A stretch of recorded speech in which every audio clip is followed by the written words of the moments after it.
ఈరోజు ఏం పండుగ చెప్పాలి, గట్టిగా చెప్పాలి. ఏం పండుగ ఈరోజు? గట్టిగా చెప్పాలి అందరూ. ఏం పండుగ? క్రిస్మస్. ఏం పండుగ అది? క్రిస్మస్. క్రిస్మస్ అంటే ఏంటి? క్రిస్మస్, క్రీస్తు మాసు, Christ mass, Christmas. Christmas. Christ అంటే యేసు ప్రభు, మాస్ అంటే ఆరాధన లేదా పూజ. అంటే వాక్యం మనకేం చెప్తుంది? క్రిస్మస్ అంటే క్రీస్తుని ఆరాధించుట, క్రీస్తుని పూజించుట. క్రీస్తుని ఆరాధించుట, క్రీస్తుని పూజించుట. ఆరాధన ఆరాధన యేసయ్య ఆరాధన. రెండోసారి మీరు అందరూ ఆరాధన ఆరాధన యేసయ్య ఆరాధన. ఆరాధన ఆరాధన మెస్సయ్య ఆరాధన. ఆరాధన ఆరాధన మెస్సయ్య ఆరాధన. ఆరాధన ఆరాధన మెస్సయ్య ఆరాధన. ఆరాధన ఆరాధన పరిశోధని ఆరాధన. ఆరాధన ఆరాధన పరిశోధని ఆరాధన. ఆరాధన ఆరాధన పరిశోధని ఆరాధన. ఆరాధన ఆరాధన.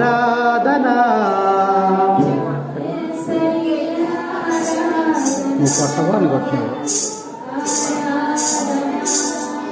ఆరాధన పరలోక ఆరాధన. ఆరాధన ఆరాధన పరలోక ఆరాధన. ఆరాధన ఆరాధన త్రిత్వైక ఆరాధన.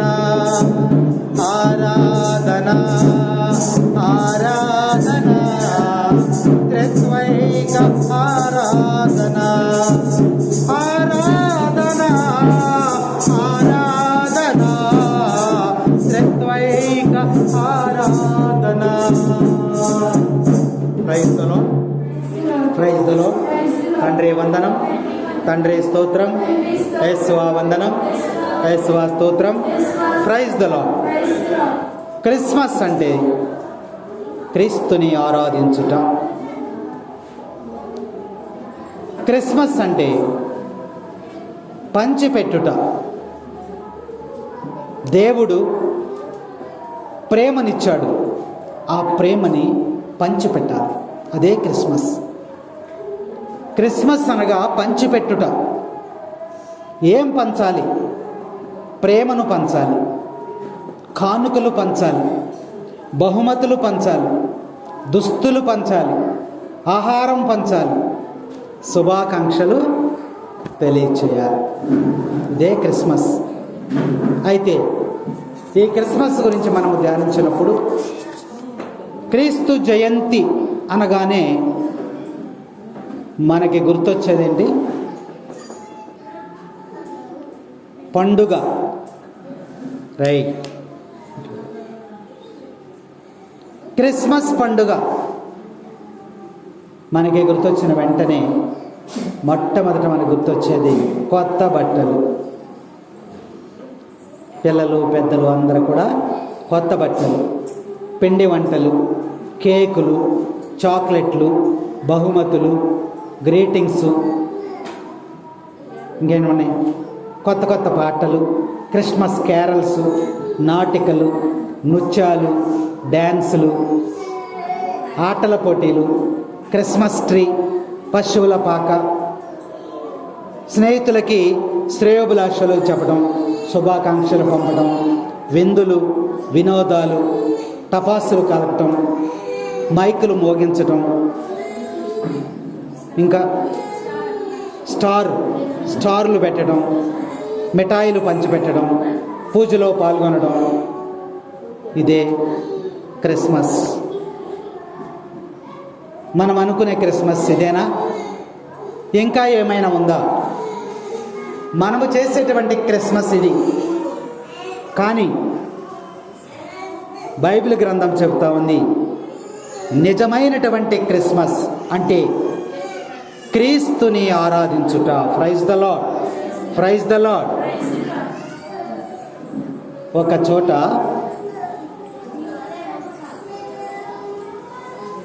పుట్టినరోజు జరుగుతూ ఉంది,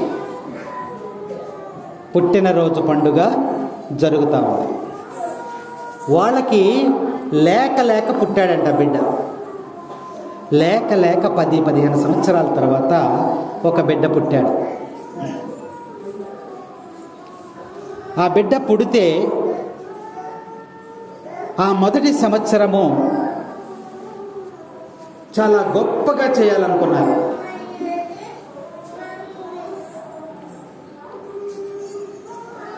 బిడ్డని చక్కగా తయారు చేశారు. ఎంతో ప్రేమ, చాలా కాలం తర్వాత పుట్టాడు కాబట్టి చాలా ప్రేమగా చూసుకుంటూ ఉన్నారు. పుట్టినరోజు పండుగ చేస్తూ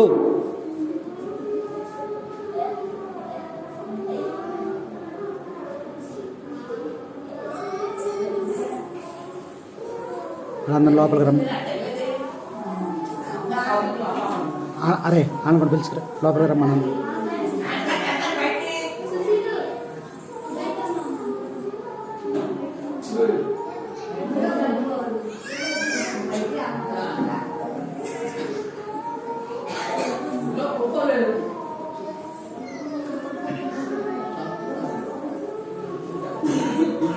ఈ పుట్టినరోజు ఘనంగా జరుపుకుంటూ ఒక 200-300 మందికి పిలిచారు. పెద్ద వాళ్ళని పిలుచుకున్నారు. అందరినీ బాగా హడావిడిగా, ఇంటి దగ్గర మంచి హడావిడిగా వచ్చిన అతిథులకి అన్నీ కూడా మరి గిఫ్ట్, ఇది భోజనాలు అవి ఇవి చేయడానికి బాగా సిద్ధపడుతున్నారు.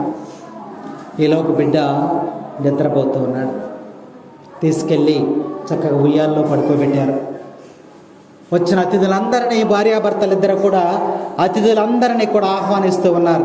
వచ్చిన వాళ్ళందరినీ కూడా పిలుస్తూ ఉన్నారు. రండి రండి, ఇక్కడక్కడ. బాబు ఎక్కడమ్మా అని అడిగారు. బాబు ఉయ్యాల్లో నిద్రిస్తున్నాడమ్మా అని చెప్పినప్పుడు ఈ పుట్టినరోజుకి ఒక గిఫ్ట్ తీసుకొచ్చారు. వాళ్ళు ఒక గిఫ్ట్ని తీసుకొచ్చారు, బహుమతిని తీసుకొచ్చారు. తీసుకొచ్చి ఎక్కడ పెట్టారంటే బాబు పడుకున్నటువంటి ఉయ్యాల్లో పెట్టారు. ఉయ్యాల్లో పెట్టారు. తర్వాత వచ్చేసారు. ఇక్కడికి వచ్చి ఫంక్షన్లో తిరుగుతూ ఉన్నారు. కొద్దిసేపు అయిన తర్వాత ఇంకొకళ్ళు వచ్చారు. వాళ్ళు వస్తూ కూడా ఒక గిఫ్ట్ తీసుకొచ్చారు. ఎక్కడ పెట్టాలి అని చూసినప్పుడు మొదటి వాళ్ళు ఎక్కడ పెట్టారు? ఉయ్యాల్లో పెట్టారు. కాబట్టి వీళ్ళు కూడా ఆ బాలుని పక్కన పెట్టారు. ఇంకోళ్ళు ఈ పక్కన పెట్టారు, ఇంకోళ్ళు ఈ పక్కన పెట్టారు, ఇంకోళ్ళు ఈ పక్కన పెట్టారు. గిఫ్ట్లు ఎత్తున వచ్చేసినాయి. ఇటుపక్క ఎత్తున వచ్చేసినాయి. బాబు మధ్యలో నిద్రపోతున్నాడు. వీళ్ళంతా హడావిడిగా ఉన్నారు. వాళ్ళు ఏమనుకున్నారు? బాబు ఏం చేస్తున్నాడు? నిద్రపోతున్నాడు అనుకున్నారు. ఇంకా అనేక మంది వచ్చేసరికి ఈ నిలువుగట్ల పెట్టిన గిఫ్ట్లు ఒకసారి పడిపోయినాయి. ఉయ్యాళ్ళు ఏమైపోయినాయి? గిఫ్ట్లు పడిపోయినాయి. ఎవరి మీద పడిపోయినాయి? ఆ బాలుని మీద పడిపోయినాయా? తర్వాత వచ్చిన వాళ్ళకి బాబు లోపల ఉన్నాడన్న సంగతి వాళ్ళకి తెలియలే. వచ్చిన వాళ్ళందరూ గిఫ్ట్లు ఎక్కడ పెట్టేశారు? దాని మీద పెట్టేస్తే ఉయ్యాల ఎంత ఎత్తున గిఫ్ట్లన్నీ పెట్టేశారు. లోపల ఎవరున్నారు? బాబు ఉన్నాడు. గిఫ్ట్లు మొత్తం పెట్టేశారు. ఇక వెనకాల వచ్చేవాళ్ళకి బాబు కనబడతలా. ఇప్పుడు అక్కడ కేక్ కట్ చేయాలంటే బాబు కావాలి కదా, హడావిడి అంతా అయిపోయింది, అక్కడ సర్దుతున్నారు. బాబు ఎక్కడ తీసుకొద్దామని ఉయ్యాల దగ్గరికి వెళ్తే గిఫ్ట్లు పెట్టేసి ఉన్నాయి. అవన్నీ కూడా తొలగించేసి బాబుని తీస్తే బాబు చనిపోయాడు. వీళ్ళు చేసేటువంటి కార్యక్రమం ఎవరిది? యేసయ్యది, బాబుది. అసలు కార్యక్రమానికి కర్త కర్మ క్రియ అయినటువంటి బాబుని మరిచిపోయి వీళ్ళు ఏం చేస్తున్నారు? ఆడంబరాల కోసము ఆ ఉత్సవాన్ని కొనసాగిస్తూ ఉన్నారు. నిజముగా పుట్టినరోజు జరుపుకునేటువంటి బాబుని పక్కన పెట్టేసి వీళ్ళు ఏం చేశారు? డెకరేషన్కి, అలంకరణకి, భోజనాలకి, కేకులకి, క్యారల్స్కి, వీటికన్నిటికీ ప్రాధాన్యత ఇచ్చేసరికి బాబు ఏమైపోయాడు? ఇక్కడ చనిపోయాడు. అందుకనే బాలయేసునికి ఆరాధన చేయాలి. అదే నిజమైనటువంటి క్రిస్మస్. ఆయన్ని పక్కన పెట్టేసి మనము చేసేటువంటి పని ఏంటంటే ఈ బాహ్యమైనటువంటి అలంకరణ, బాహ్యమైనటువంటి వాటికి ఎక్కువ ప్రాధాన్యతనిస్తూ నిజమైనటువంటి ఆరాధనను మనము మరిచిపోతున్నామనేటువంటి దానిని ఈరోజు క్రిస్మస్ పండుగ మనకి జ్ఞాపకం చేస్తూ ఉంది. బాహ్య అలంకరణకి మనం ఎక్కువ ప్రాధాన్యతనిస్తాం. పండగ వచ్చేస్తుందంటే ఏ నగలు వేసుకుందామా, చెవులకి ఏం పెడదామా, మెడకేం పెడదామా, ముక్కులకి ఏం పెడదామా, కాళ్ళకేం వేద్దామా, ఏ వస్త్రాలు కొందాం, ఇలా మనం చేయాలి. అవసరమా అంటే అవసరమే. శారీరకమైనటువంటి చక్క సౌందర్యముగా తయారవటం అనేది అవసరమే. కానీ ఆ యొక్క ఆత్మ కూడా అంత సౌందర్యముగా ఉండాలి. బాహ్య సౌందర్యం అనేది మనకేం చేస్తుందంట? అవమానాన్ని తెచ్చిపెడుతుంది. అన్ని సందర్భాల్లో కాదు. కొన్ని సందర్భాల్లో బాహ్య అలంకరణ అనేది ఈ యొక్క బాహ్యమైనటువంటి శరీరానికి మనం ప్రాధాన్యతనిచ్చినప్పుడు అది కొన్నిసార్లు మనకి అవమానాన్ని తెచ్చిపెడుతుంది. ఎందుకనంటే అంతర్గతమైనటువంటి అందాన్ని మనం కలిగి ఉండాలి. ఆత్మీయమైనటువంటి సౌందర్యాన్ని మనం కలిగి ఉన్నప్పుడు అది నిజమైనటువంటి క్రిస్మస్ అని ఈరోజు పండుగ మనకి తెలియజేస్తూ ఉంది. ఈ బాహ్య అలంకరణ కన్నా ఆత్మీయమైనటువంటి అలంకరణ చాలా ముఖ్యం. ఆత్మను అలంకరించుకోవాలి. పాటల చేత, వాక్యము చేత, దివ్య బలిపూజల చేత, ఆరాధనల చేత, బైబిల్ పఠనముల ద్వారా మనము ఆత్మ సౌందర్యాన్ని పెంచుకోవాలి. ఆత్మ అందంగా ఉండాలి. బాహ్య అలంకరణతో పాటు ఆత్మ అలంకరణ ఉన్నప్పుడు అది నిజమైనటువంటి క్రిస్మస్గా ఉంటుంది. ఒక ఆమెకంట కొత్తిమీర కట్ట తెలుసా మీకు? ఇక్కడ అందరూ మోగోళ్ళని అనుకుంటా. అట్ట కూడా అర్థం అవట్లేదా? కొత్తిమీర కట్ట తెలుసా? ఏయ్ బాబులరా, కుర్చీలు కావాల్సి వచ్చినాయి.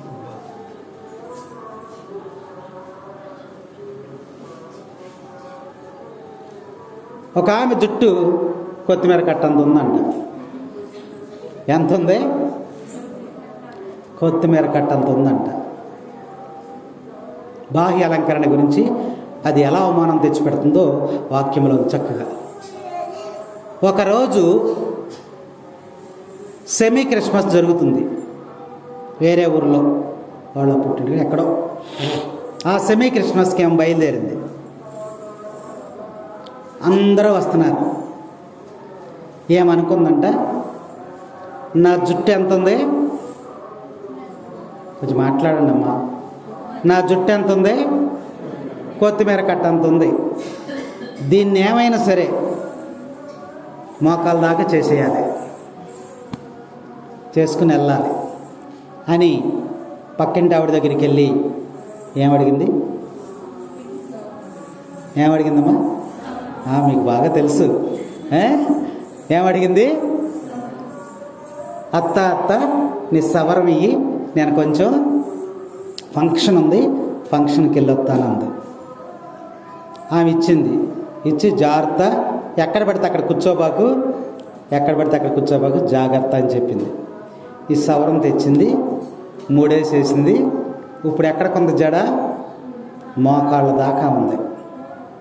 బయలుదేరిందమ్మా, బయలుదేరింది.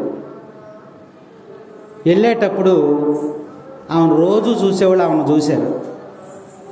ఇదేంటి దీని చుట్టూ నిన్నటిదాకా కొత్తిమీర కట్టంత ఉంది, ఇదేంటి రాత్రికి రాత్రి ఎంత బారు అయిపోయిందేంటి అనుకుని గుసగుసలు చెప్పుకుంటున్నారు.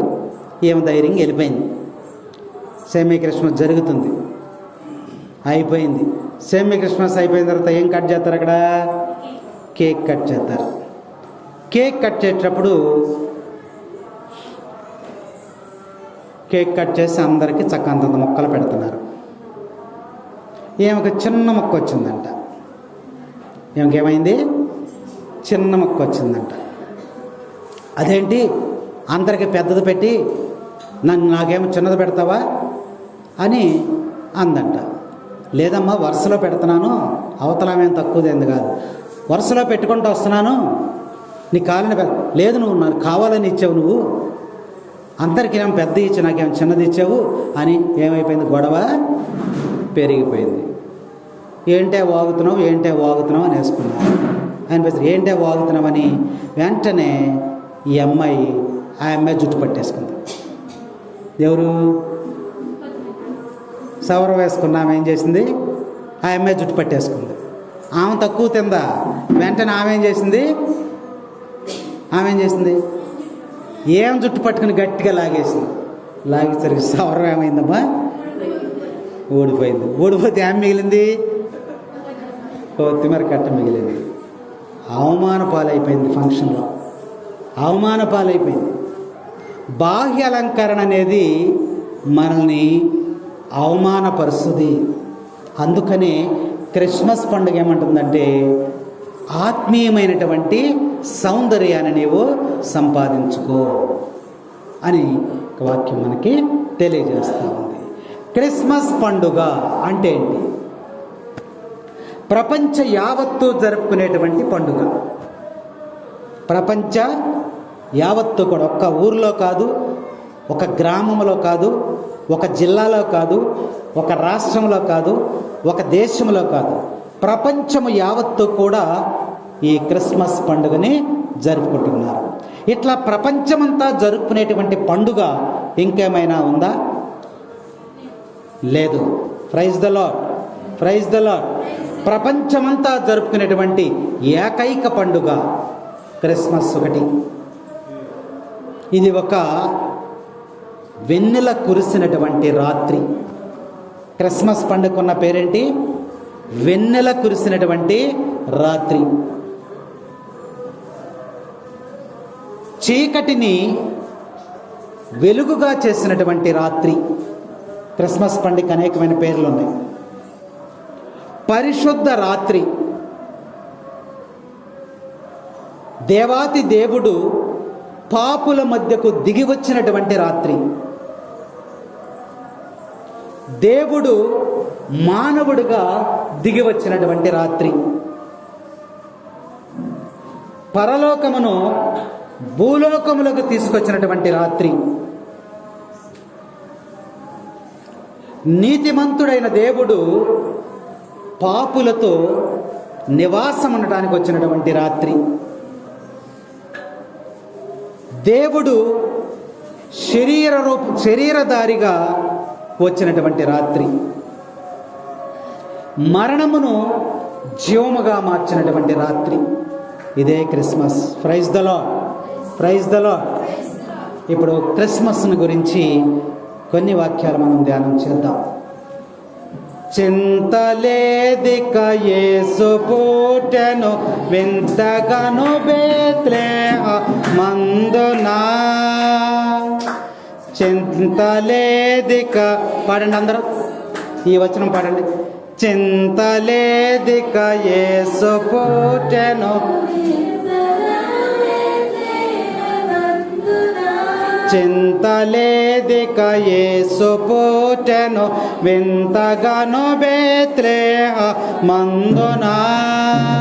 ఏమి లేదంట, ఏం లేదంట, ఏముండకూడదు. చింత లేదిక. ఎవరు పుట్టారు?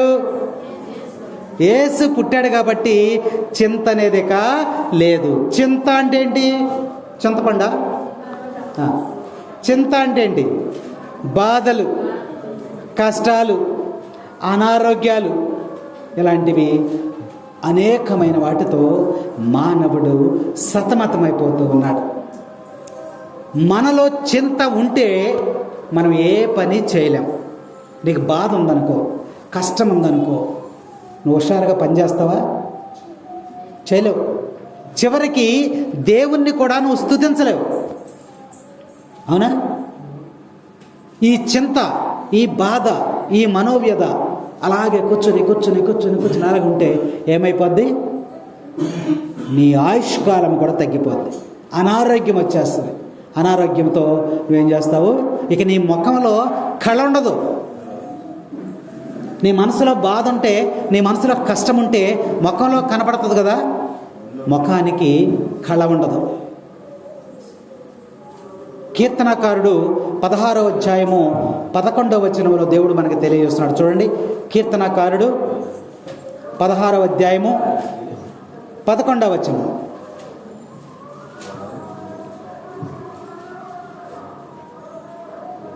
చదవండి.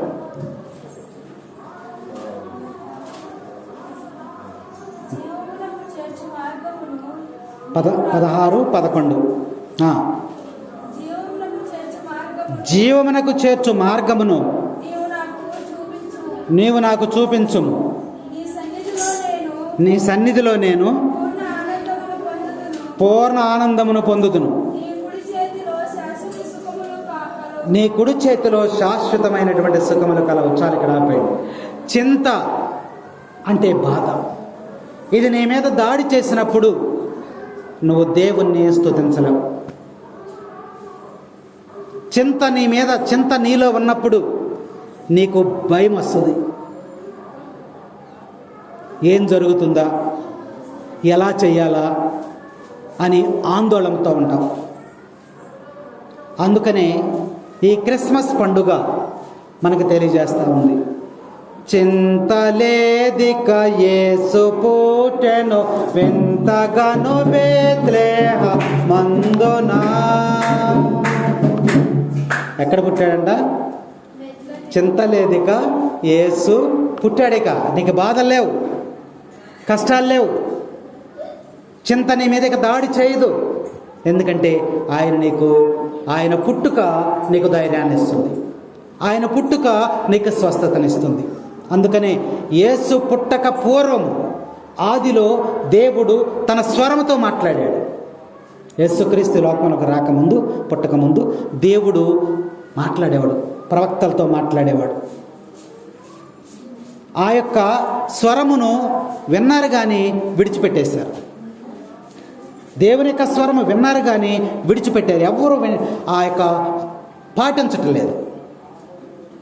దేవుడు ఏం చేసేటప్పుడు అనేక మంది ప్రవక్తలను ఎన్నుకున్నాడు. మానవుడిని ఒక దారిలోకి తీసుకురావాలని అనేక మంది ప్రవక్తలను ఎన్నుకున్నారు. అప్పుడు కూడా ప్రజల్లో మార్పు లేదు. అప్పుడు అనుకున్నాడు, పెడ చెవిని పెట్టేశారు ప్రవక్తల్ని, ఇక లాభం లేదనుకున్నాడు దేవుడు. అనుకుని నేనే స్వయముగా శరీరధారి అయి మనుష్యుడుగా ఈ లోకంలోనే పుట్టాలి అనుకుని, ఆదిలో వాక్కు ఉండెను, ఆ వాక్కు మానవుడై మన మధ్య నివసించెను. మొట్టమొదటి దేవుడు వాక్యే, మాటే. ఇక ఆ మాట ఎవరు ఆలకించటం లేదని చెప్పి ఎలా వచ్చాడు? ఆయన శరీరధారి అయి కుమారుడుగా పుట్టాడు. ఎక్కడ పుట్టాడు?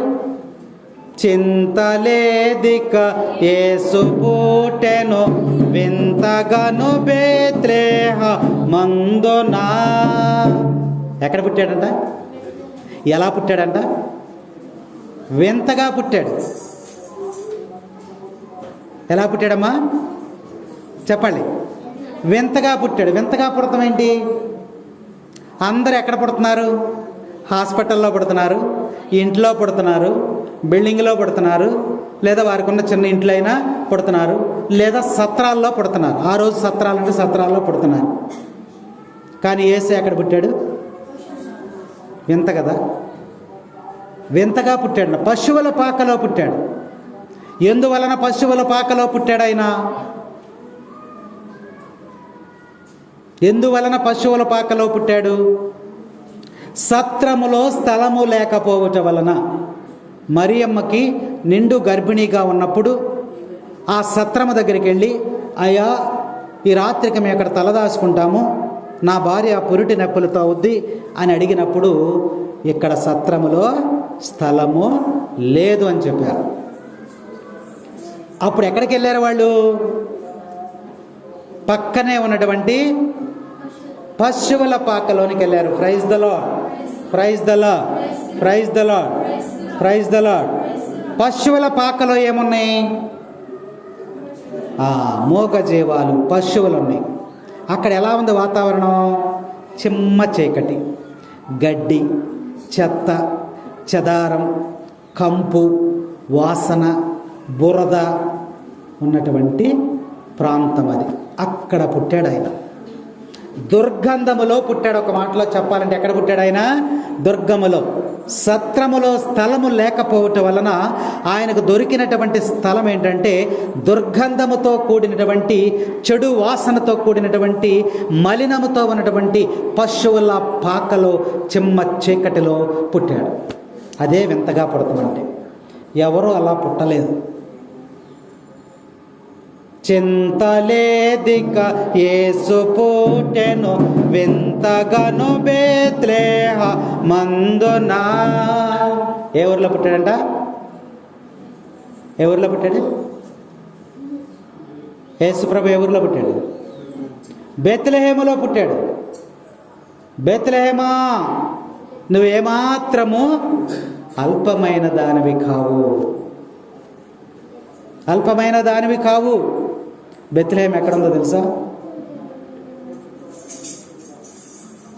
బెత్లెహేంలోనే ఎందుకు పుట్టాలి? ఇంకా పక్కన ఊర్లోనే ఎక్కడెక్కడెక్కడ ఇంకా వేరే చోట పుట్టొచ్చుగా. ఇట్లా ఎందుకు బెత్లెహేమనే దేవుడు ఎన్నిక చేసుకున్నాడు అంటే, నా దేవుడు మానవాళ్ళందరికీ దేవుడు, ఒక్కడికి కాదు దేవుడు ఆయన. యేసు ప్రభు అందరికీ ప్రభు. యేసు అందరికీ ప్రభు, అందరికీ. కాబట్టి బెత్లెహేము ఎక్కడ ఉంది అని అంటే, ఈ ప్రపంచాన్ని మనం తీసుకున్నట్లయితే ఈ ప్రపంచంలో మధ్యలో సెంటర్లో ఉండాలి. ఒకవేళ ఆ పక్కన పుట్టాడు అనుకోండి, మా దేవుడు అనేవాడు వాడు. ఈ పక్కన పుట్టాడు అనుకోండి, మా దేవుడు అనేవాడు. ఆ పక్కన పుట్టాడు అనుకోండి, ఆ ప్రాంతం వాళ్ళు మా దేవుడు అనేవాడు. అలా కాకుండా ఈ భూ ప్రపంచం, ఈ భూమి అంతా కూడా, అంతటికి సెంటర్ బెత్లెహేం. ఇక్కడ పుట్టినప్పుడు ఎవరి దేవుడు అవుతాడు ఈయన? అందరి దేవుడు. Praise the lord, praise the lord, praise the Lord. అందుకనే దేవుడు బెత్లెహేముని ఎన్నిక చేసుకున్నాడు.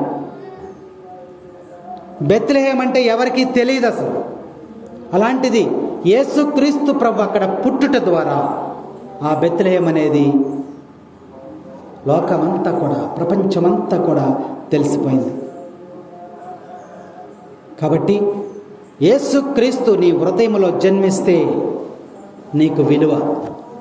యేసుక్రీస్తు ప్రభు నీ హృదయంలో జన్మిస్తే, నీ గృహంలో జన్మిస్తే, నీ గ్రామంలో, నీ సంఘములో జన్మిస్తే, ఆయన ఎక్కడ పుడితే అక్కడే దానికి విలువ వస్తుంది. పశువుల పాకలో పుట్టాడు, పశువుల వాకు విలువ పెరిగింది. ఆకాశంలో ఒక నక్షత్రం వచ్చింది, దానికి విలువ పెరిగింది. ఇన్ని కోట్ల నక్షత్రాలు ఉండగా యేసు ప్రభు పుట్టినప్పుడు వచ్చిన నక్షత్రాల గురించే మాట్లాడుతున్నారు. కాబట్టి ప్రభు యొక్క జన్మ నీ జీవితాన్ని మార్చివేస్తుంది. హల్లెలూయా, హల్లెలూయా, హల్లెలూయా.